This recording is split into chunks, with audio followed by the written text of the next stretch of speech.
प्रवृत्ति निवृत्ति। मैंने पूछा, तो फिर गिरी कंदरा में एकांत सेवन कब हुआ? महाराज श्री, इतनी ऊंची अवस्था पर पहुंचने के लिए साधक को कई ऊंचाइयों गहराइयों में से होकर निकलना पड़ता है। विक्रमादित्य ने प्रवृत्ति की परीक्षाएं भी पास की तथा एकांत सेवन की परीक्षाओं में भी उत्तीर्ण हुए, तभी तो उनके समक्ष प्रवृत्ति तथा निवृत्ति एक समान थी।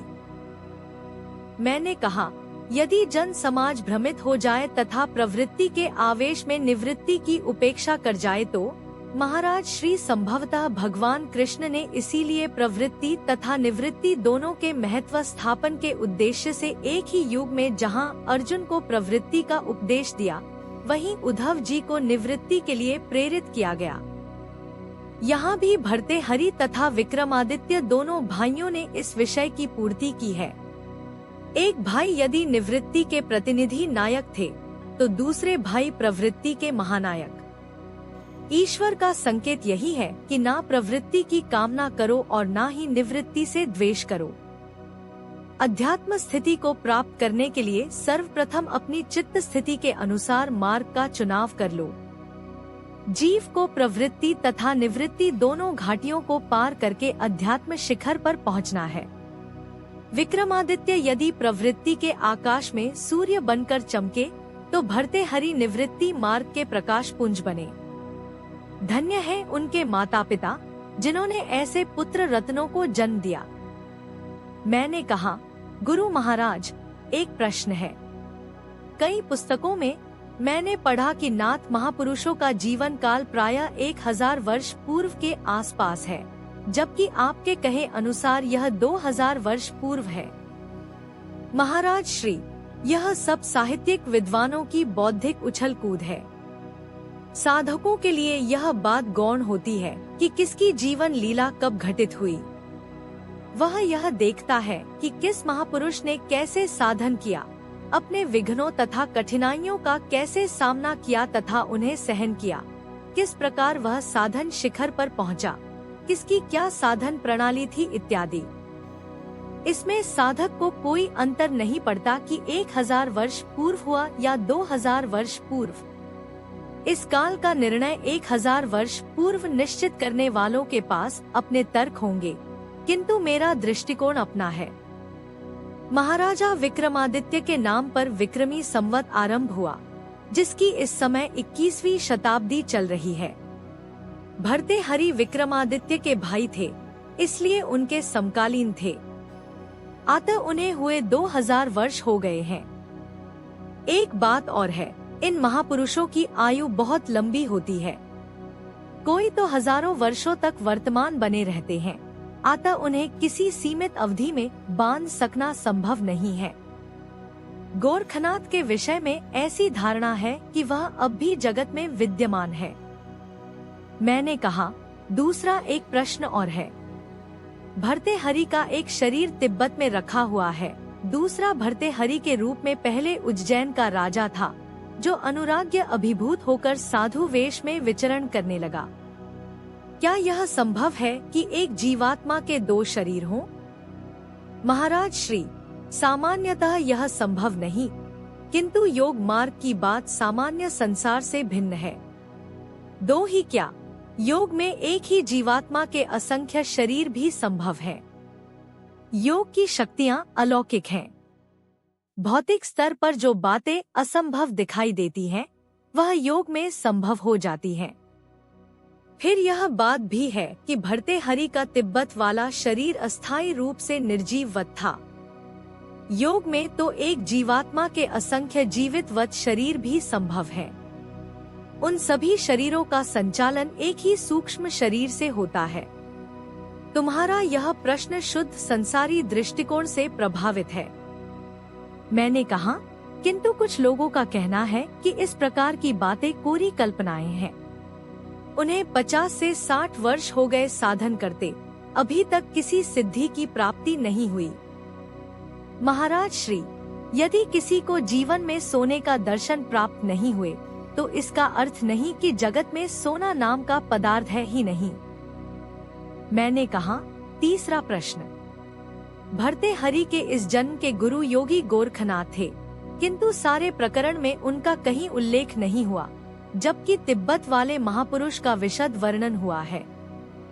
महाराज श्री, यह प्रकरण भर्तृहरि का संपूर्ण जीवन चरित्र नहीं है, वरन एक सीमित समय का ब्यौरा है। उस समय तिब्बत वाले महापुरुष की ही प्रधानता रही, अन्यथा भर्तृहरि के जीवन में गोरखनाथ का विशेष स्थान है। मनुष्य का अंतर्मन कई प्रकार के रहस्यों को अंतर में समेटे है तथा कई आत्माओं के साथ उनका संबंध होता है। सभी आत्माओं का अपना अपना महत्व होता है। ना गोरखनाथ जी भर्तृहरि को भूले थे और ना ही भर्तृहरि गोरखनाथ जी के प्रति उदासीन थे। एक बार भर्तृहरि माता जी की गुफा के बाहर चहलकदमी कर रहे थे। आकाश एकदम साफ था। उन्हें बहुत दूर से कोई बहुत बड़ा पक्षी उड़ता हुआ आता दिखाई दिया। भर्तृहरि बड़े ध्यान से देख रहे थे। जब थोड़ा पास आया तो वह एक मानव की आकृति थी। भर्ते सोचने लगे कि पता नहीं कौन उड़ता आ रहा है। जब वह आकृति समीप आई तो भर्तृहरि को अपने गुरुदेव गोरखनाथ को पहचानते देर ना लगी। जब वह आकृति पास आकर उतरी तो भर्तृहरि ने साष्टांग प्रणाम किया। गोरखनाथ आशीर्वाद कहते हुए प्रणाम करने के लिए माता की गुफा में चले गए। बाहर आने पर गोरखनाथ जी ने कहा, मैं यहाँ दर्शन करने कई बार आ चुका हूँ। जब तुम्हारे यहाँ होने का समाचार मिला तो तुम्हें देखने के लिए इधर चला आया। इतना कहकर वह पत्थर पर विराजमान हो गए तथा पूछा, तुम्हारा ध्यान साधन तो ठीक चल रहा है ना? इस पर भर्तृहरि ने उत्तर दिया, आपके आशीर्वाद से सब ठीक चल रहा है। गोरखनाथ जी थोड़ी देर तक वहां रुके तथा फिर आकाश मार्ग से उड़ते हुए चले गए।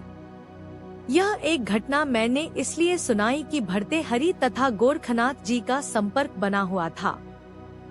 गोरखनाथ जी तिब्बत वाले महापुरुष से भी अवगत थे तथा उनका आपस में भी संपर्क था। उन्हें भर्तृहरि के पूर्व जन्म के शरीर के तिब्बत में होने का भी ज्ञान था तथा एक बार जाकर उसे देख भी आए थे। शाम का समय समीप रहा था। आश्रम में दर्शनार्थी आने भी आरंभ हो गए थे। महाराज श्री को वैसे भी बात करते बहुत समय निकल गया था, इसलिए उन्होंने चर्चा को यहीं विराम देना उचित समझा। मैं भी अपने कमरे में जाकर इसी विषय पर चिंतन करने लगा।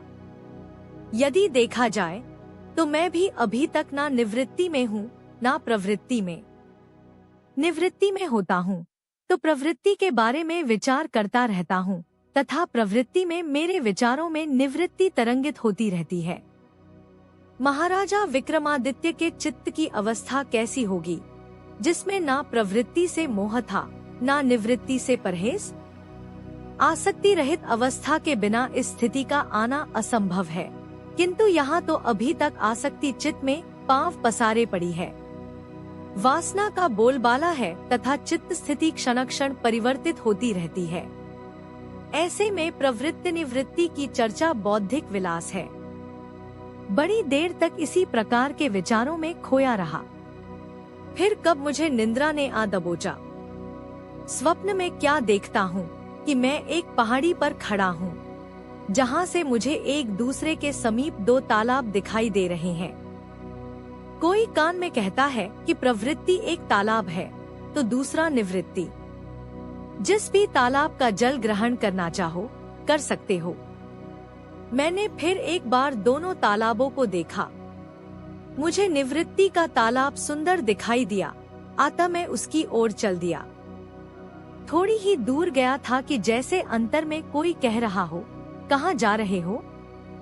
निवृत्ति में कोई रस नहीं, दिल बहलावा नहीं, सुख सुविधा नहीं। तुम प्रवृत्ति रूपी तालाब का जल ग्रहण करो। तथा मैंने रास्ता बदल दिया और प्रवृत्ति रूपी तालाब की ओर चल दिया। अभी थोड़ी दूर पर ही जाता हूँ कि इतने में एक दूसरी आवाज सुनाई दी, क्या पागलपन कर रहे हो? पता है प्रवृत्ति में कितना श्रम है, भाग भाग कर मर जाओगे। यह संसार का सौंदर्य देखने भर का है।